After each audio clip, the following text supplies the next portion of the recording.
From the golden age of storytelling, welcome to Truth Meets Fiction. And now, our feature presentation. Welcome to Dialogue, a program that explores the world of ideas and issues in national and international affairs, history, and culture. I'm George Seay.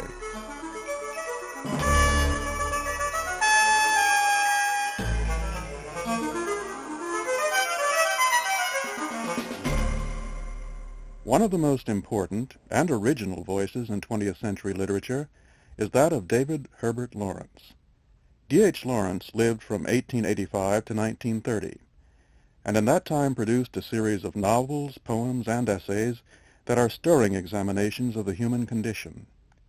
Yet for all that, the degree to which the life of this vital author influenced and structured his mind and his art remains a fertile and largely unexplored territory. My guest today is Mark Kinkead-Weekes, Professor Emeritus of English Literature at the University of Kent at Canterbury. Mark, welcome to Dialogue. Nice to be here. Mark, you are at work on a biography of D.H. Lawrence, which I think is tremendously exciting in itself, and it has a special focus on the ways in which the life of this artist shaped his mind and his creativity. And I think that suggests kind of a natural beginning for our conversation, Mark, in terms of his origins. Now, I know that he was born in the mining district in a town called Eastwood, I believe, and that his father was a miner, his mother was a former teacher. But what should we make of this? I mean, how important were these origins and these parents to what he eventually did? Well, I think there are some ways in which he never left his origins at all. He thought of that particular extraordinary area of the Nottinghamshire-Derbyshire border, which is both a coal mining area and an area of unique natural beauty in the Midlands of Britain. He thought of that as always the country of his heart, to which he returned again and again in his writing. And of course in the sense that we are all the product of our own upbringing, both creatively and as trauma. In that way too, his origins never left him. But he did make a clean break in many ways with his working-class background. His mother, incidentally, although she had been a pupil teacher, was not the woman who had married beneath her that she made her children believe. In fact, her father was what we'd call a fitter and turner now, I think a mechanic engineer, who had an industrial accident which plunged the family into very reduced circumstances. Lawrence grew up in this household in which his mother had aspirations towards refinement and self-improvement that her husband didn't share. It was a household of great tension, which perhaps started off his abiding belief that conflict was both a terribly destructive and a creative, potentially creative thing. You know, I have a suspicion, Mark, as one personally who has much admired the writings of D.H. Lawrence, that he's a writer that's proven to be rather elusive for facile characterization, although I think there are many who've attempted that. And often one gets the sense that when people try to describe Lawrence, even people who admire him, they tend to give us a caricature of the man rather than what he was really about.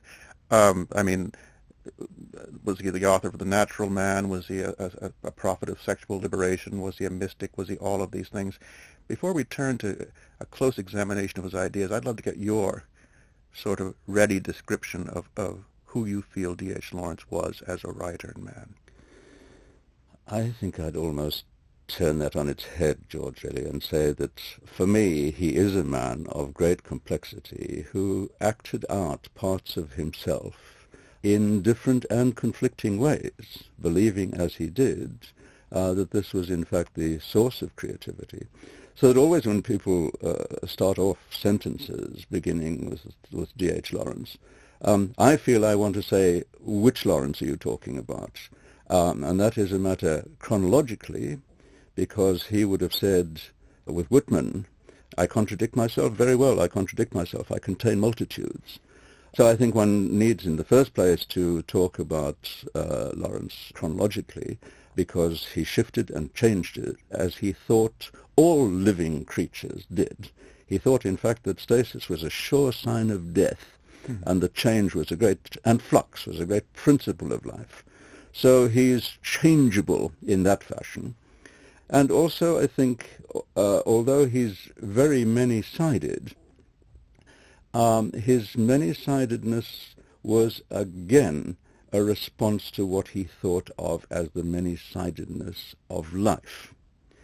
That to be consistent was probably to be leaving something out. And so what you did was, as it were, to live actively that which you were now, and to live equally actively that which you would be tomorrow, with no particular worry about whether those two were consistent. This is a man who's engaged with life, Mark. Always. Yeah. For good or ill, in the sense that certain things that were happening in the world had a much greater effect on him than on certain other writers who had the ability to lock themselves away, as it were, and live in an imagined world of their own creating. He's a most illuminating contrast with Joyce in that respect. Give us an example of that, Mark, because you're bringing us close to what your biography is all about now, the effect of the world on Lawrence. Well, I would think the biggest example would be the First World War, which upset him more, I think, than it is possible easily to say in a sentence or two. He violently opposed it, not because he was a pacifist, which he was not, thinking that conflict and indeed violence were important parts of life. It wasn't that he was a pacifist, but that he thought this war was absolutely wrong and the product of destructive impulses in the societies and the people of Europe, which explained why young people should so extraordinarily and with such enthusiasm throw themselves into this in 1914. It was a period in which he felt himself more and more isolated, and indeed impoverished by isolation, so that he began a career of being, as it were, an alien and an anti-figure. He thought that Europe had gone destructively mad, and this made him try and penetrate deeper and deeper into what it was in human beings that created a phenomenon such as this, the most awful war that Europe had ever seen. And this led him into some dark places within the psyche. He was never content with socio-economic explanations of things. He thought the ultimate explanations of things had to lie within the human beings. That's very helpful. You know, another idea, Mark, and here I think we move directly into the period of 1912 to 22, which is the precise focus of your scholarship now on Lawrence. It seems to me that the notion of industrial progress in that part of our century was much current and much ballyhooed. That almost also must have gone against the grain of Lawrence, I would suspect, or at least given him some grist for the mill. That is true. And again, I think one would come back to the World War, which he saw as a war between industrialized nations and that most terrible thing, a war of machinery, when men had, in fact, subjected themselves to and were being slaughtered in enormous numbers by machines of their creating.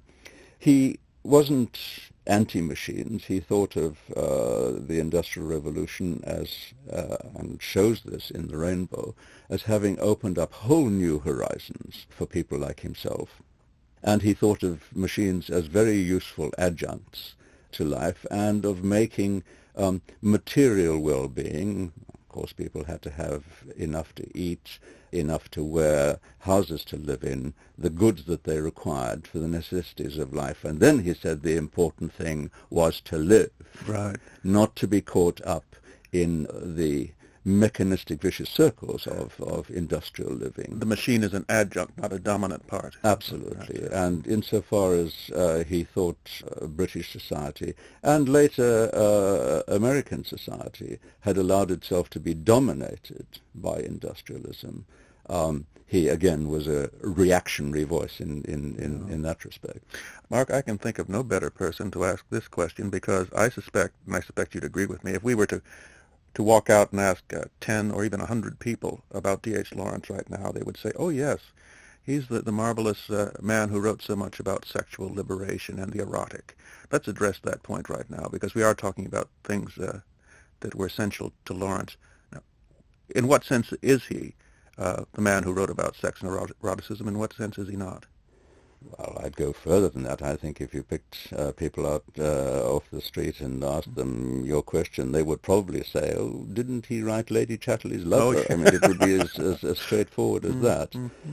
And the answer is yes, and not entirely fortunately yes.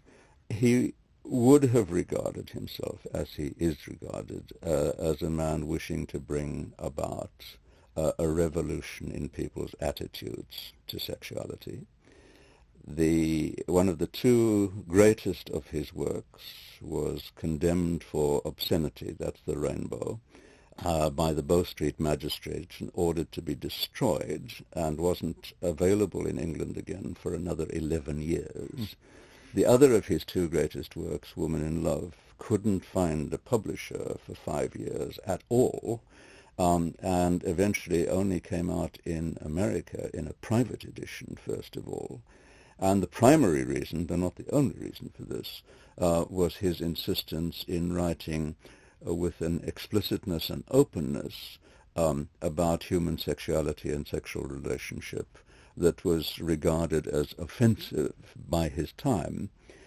So there is a sense in which he helped to bring about, not alone, but with other people, the very remarkable change in our whole attitude towards sexuality and sexual relationship that makes the Bow Street magistrate's verdict on The Rainbow simply incomprehensible now.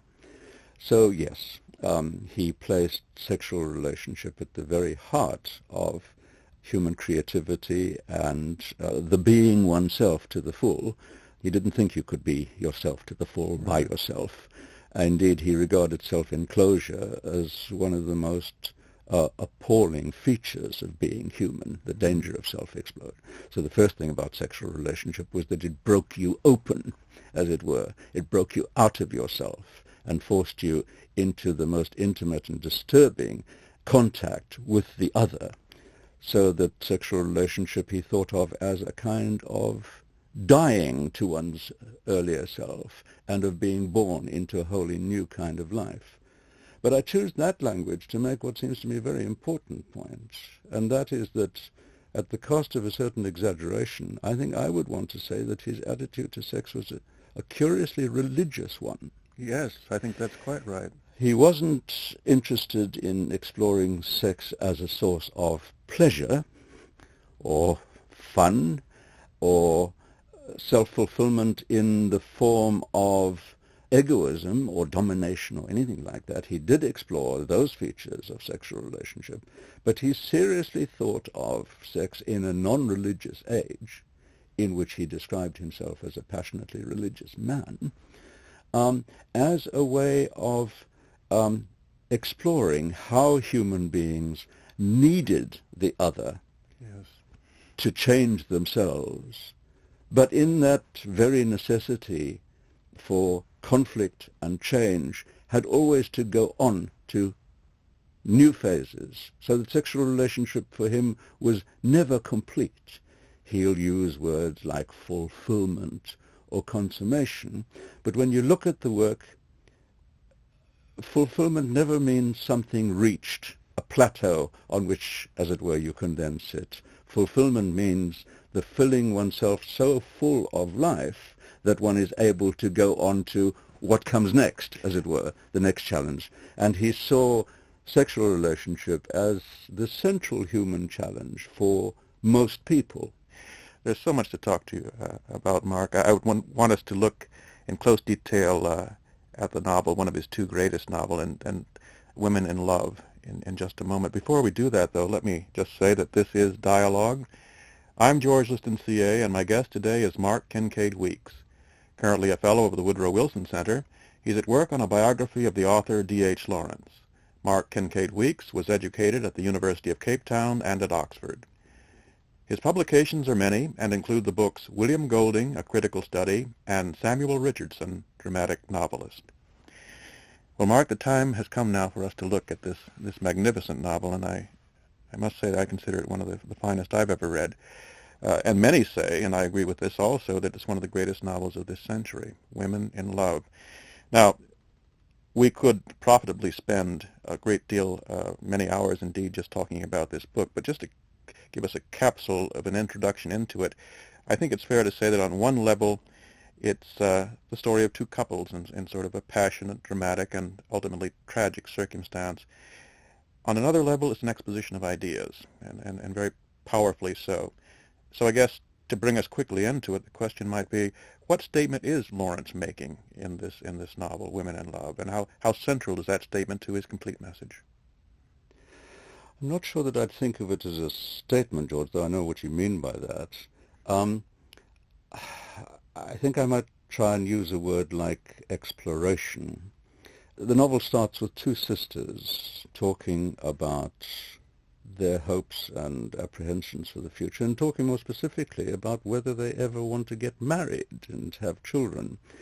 And then each of them meets their man, and as you say, the novel takes its shape, Women in Love, and of course Men in Love, as an exploration of the comparison and contrast of these two couples in their relation towards one another, and therefore their relation towards the world they live in. But as it goes on, the thing that is most disturbing and exploratory about it is the way that Lawrence insists on delving below the surface of the social life we live with one another to, as it were, detonate moments of self-revelation. Very often will use some kind of catalyst. He'll isolate his characters in small groups or pairs, and then have something which will bring out a self that they didn't know existed within them. And the most disturbing thing about the novel is that that self has an enormous capacity for violence. So the next thing I'd say about Woman in Love is that although its time is left indeterminate, it was in fact written in perhaps the most terrible year that the world had ever known, 1916, the year of the battles of Verdun and of the Somme. And I would myself want to describe it quite seriously as a war novel, in the sense that it does seem to be asking about violence, the violence in everybody. High-born aristocratic ladies who suddenly spurt out in acts of physical violence, young girls who suddenly strike their men across the face and then say, "Why are you behaving in this absurd and impossible fashion?" It is a novel that one could say in one sense is a violent and excessive novel, in another sense is a novel attempting to diagnose the nature of violence and to ask whether violence is purely destructive or whether it has a creative element within it as well, which is a very disturbing thought to us. Right. I think this is another of the things about Lawrence. He does detonate problems of gender, of sexual relationship, and of domestic violence, if one may put it that way, that are still very much with us. Yes, indeed. And he can still produce a disturbing sense of questions that we would prefer to ignore about ourselves in reading. So Woman in Love, I think it is one of the greatest novels of the century. And I think it is that because of the courage of its explorations of the depth within its people that they don't want to recognize, but have to recognize and come to terms with if they are ever to create a loving relationship in the sense in which the novel finally defines it. So the sort of statement it makes is a question at the end. I think most of his greatest work ends with a question rather than a conclusion. And the question is, which way are we going to go?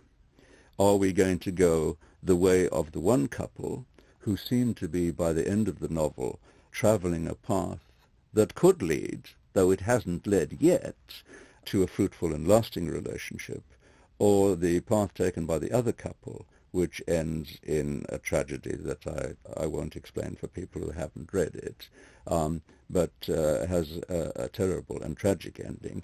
And the novel appears to be trying to diagnose the nature of these two contrasting paths of being men and women in love.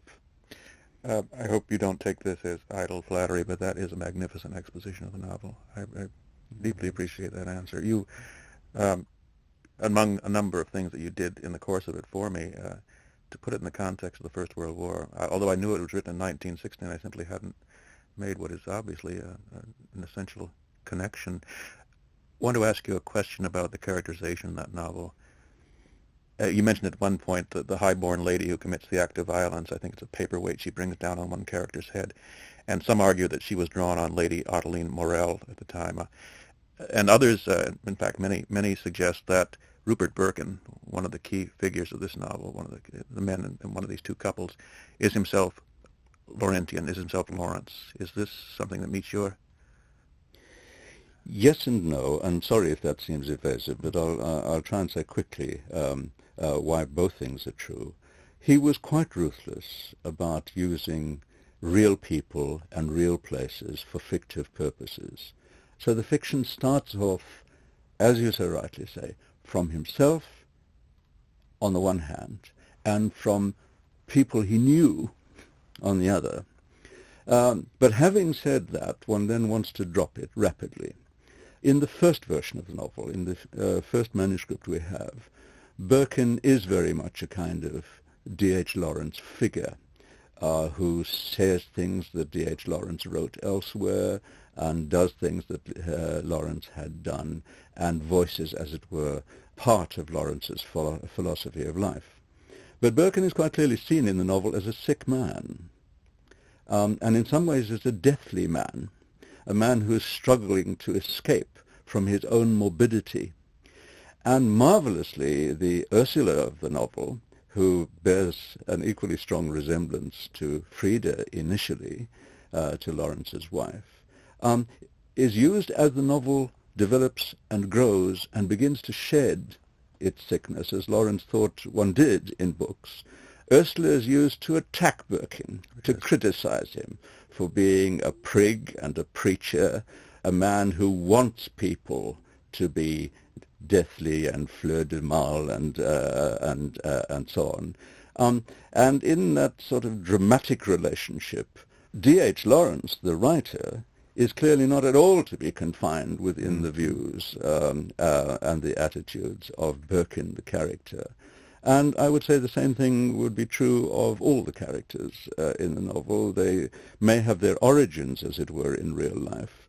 But the power of the imagination is always to transpose, to select, to heighten, to use for novelistic purposes in the whole system of contrasts and comparisons that the novel actually is.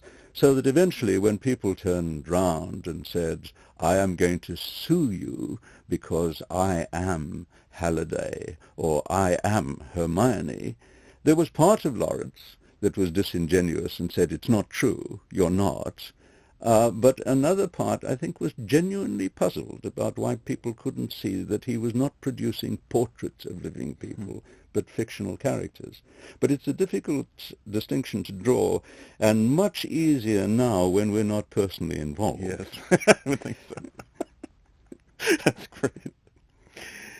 Mark, to conclude a conversation that I actually don't want to conclude ever, let me ask you this. We've spent our time talking about a man who wrote magnificently during the first third of this century. And here we are sitting in the last decade of it. And so for the benefit of people who haven't had the experience of reading Lawrence or wonder why we're making so much of him, what would you say to them? I mean, how would you answer the question, why should we bother reading this man now? Life's different, we're different. Why should we read him? I'll try and give a scatter of reasons. First of all, the simple and the really important one is that although he's a little bit like the girl in The Curl as a writer, with The Curl rather, that when he is good, he is very, very good. He can be horrid, he can overwrite, and he can be shrill and preachy He's a marvelous parody of his own worst features in Woman in Love, in fact, when somebody reads one of Birkin's letters, and a very fruity and extraordinary and funny moment it is. But he is, I think, still manifestly the major British writer of the 20th century. I exclude Joyce for the moment as an Irishman and being different, but as far as British writers are concerned, I think he is still the finest and the most varied of them. He wrote poems, plays, novels, stories, books about psychology, a history book for school children, art criticism.